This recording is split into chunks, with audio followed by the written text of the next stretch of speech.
Howdy folks, a little tech bit we wanted to show you for the brand new Acura MDX. And it's an interesting system. What it does is it's a lane keep assist system. How do you say this? Is links? LKAS? LKAS? LKAS. Uh-huh. Okay. Which is better than pause, but anyway.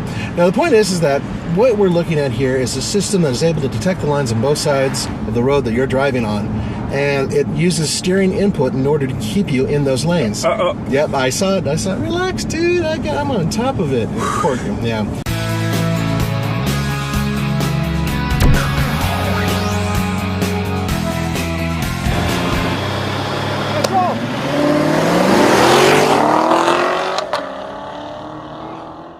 What happens is you can use this with cruise control or even without cruise control from 45 miles per hour, I believe, up till 90 miles per hour, right? Yeah. And it keeps you in the lane. So, as an example... Can you drogers the rule? Yeah, well, we went through an intersection and it cut off. We'll get to that in a second. Right now, I'm in the mode. Right now, it's doing lane keep assist. I'm not touching the steering wheel, and we're just cruising along at speed limit. In fact, you know what I'm going to do? I'm going to put this baby in cruise control. There we go.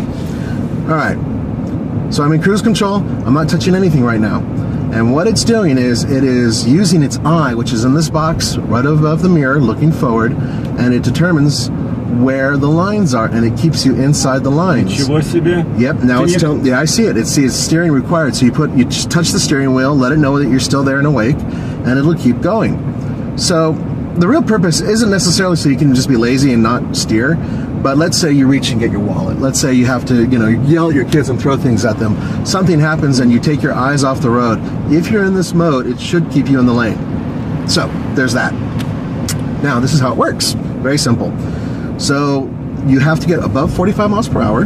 And then over here on the steering wheel, down here, is a little steering wheel symbol with lines. And that's it. You just activate it by pressing that. And then on the center display, it'll tell you that it's on by showing you the dashed lines, which is exactly what it's doing right now. I am not steering the vehicle. The steering wheel inputs you are seeing are all done by the vehicle itself, which is actually kind of cool. Now, some systems do something similar, but they only use the brakes, and they're actually squeezing different brakes on different sides of the car to make it move into the lane. And in this case, it is using the actual steering wheel and moving it around in order to keep you in your lane. And it works seamlessly. Now, with that being said, intersections, right, Andre? Yeah, you know what I'm saying. You get to an intersection and it immediately cuts off. What happens is it doesn't see the lanes anymore, or it gets... Oh, yeah, I know. We'll see if it works. It doesn't like that. Okay, so folks, what happened there was the turn was just too tight. It doesn't want to do anything that is strenuous. It doesn't want you to go flying through an intersection, or in this case, around a corner, at a high rate of speed where it cannot keep you in there. So it stops, and you saw the red flash and the yelling at you and the this and that, screaming people. The system actually works quite well. So once you get to an intersection, though, the lines disappear. When the lines disappear, the car can't see them. When the car can't see them, it shuts the system off, and you are basically on your own. It doesn't really give you too much of an audible warning saying, hey, you now are stuck. There are beeps. Little beeps, and little beeps can mean multiple things.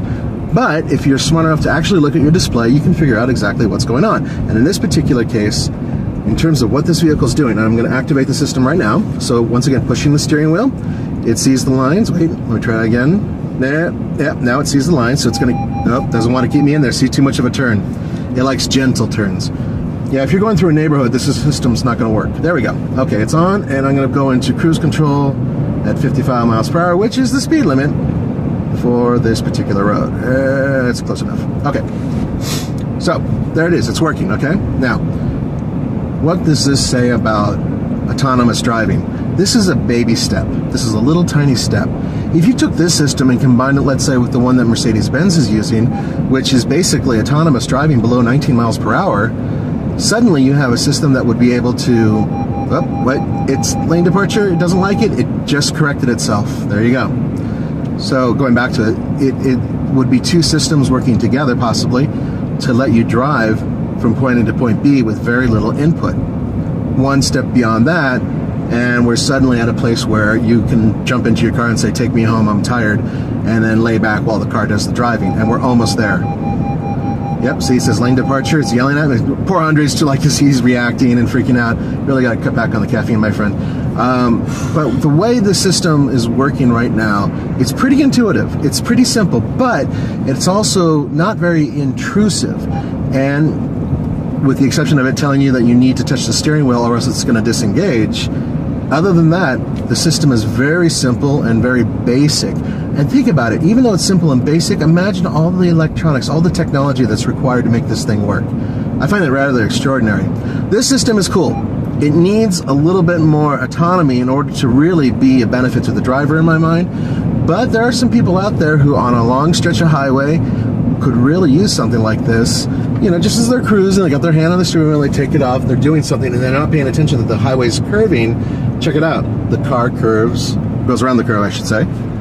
Piece of cake, right? Am I right, Andre? Yeah, but I think 2 more points. I think the lawyers from Acura would say, do not take your hand off the steering wheel. Which I don't recommend myself, even though I'm doing it. The lawyers will say that. And then it reminds me about every 15 seconds, correct? Yeah, we timed it, and it's about every 15 seconds you take your hand off the wheel for it to come back and beep and say, hey, we need an input here or else we're going to shut the system down.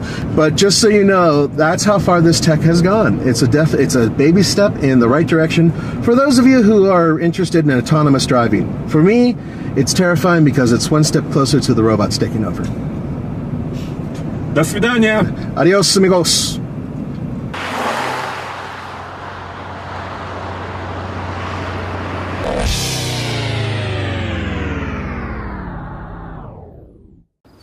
Once upon a time, you had to watch a Jetsons cartoon for this kind of magic. Check this out.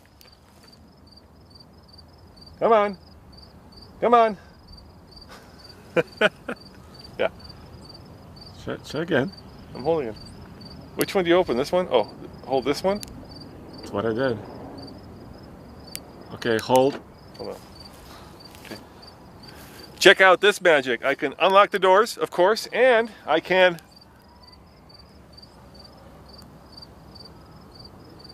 Nope. Is it this one? Try the trunk one. Ah! There we go. Real world testing, folks. This is real world testing. What if you can close everything? Nope. But you're supposed to be able to start the engine. Andre, why isn't the engine starting? Maybe it needs to be unlocked. Maybe it needs to be locked. I think there's a computer setting for that. You have to go into the depths of it.